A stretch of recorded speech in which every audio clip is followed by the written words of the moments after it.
In 1925, a girl named Ethel Catherwood enrolled here at Saskatoon's Bedford Road Collegiate. She was talented, beautiful, and athletic. Ethel would go on to Olympic glory, and then, at the height of her fame, she would walk away from it all.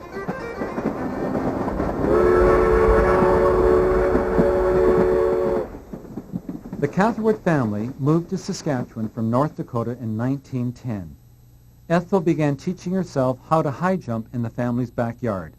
By the time she was in grade 12, she was clearing over 5 feet, close to the world record. She was literally head and shoulders above her high school competitors. Not only in track and field, but in hockey, in basketball, in baseball. She was a multi-talented athlete. Which one? Here? John Dewar is the former dean of phys ed at the University of Saskatchewan. He's still active in sports and has a special interest in sports history, and especially Ethel Catherwood.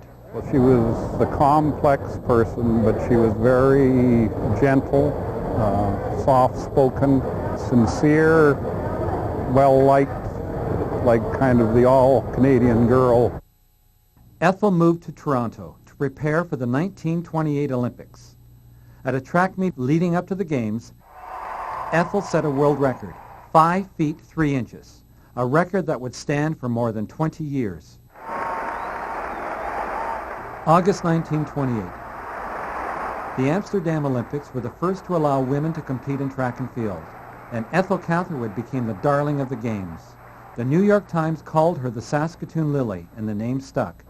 Everywhere she went, there were just huge crowds. They said even the Duke of Windsor didn't draw quite as many people as Ethel did. The women's high jump was a battle.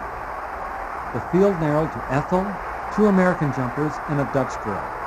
But once the bar reached a height of 5 feet, 2 7/8 inches, only one athlete would clear it.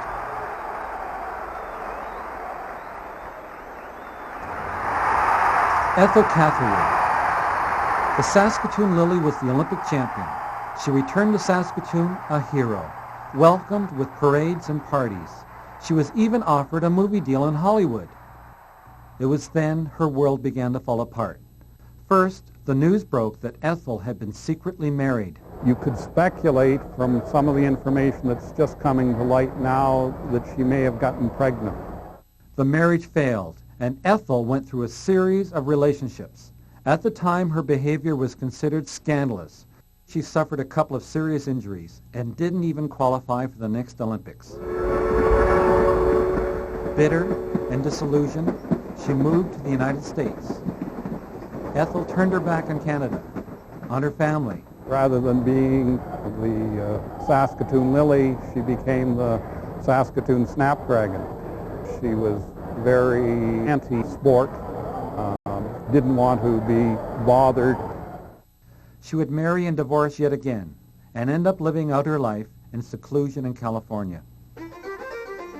The story goes Ethel Catherwood sold her trophies and awards, even her Olympic gold medal. We'll likely never know why.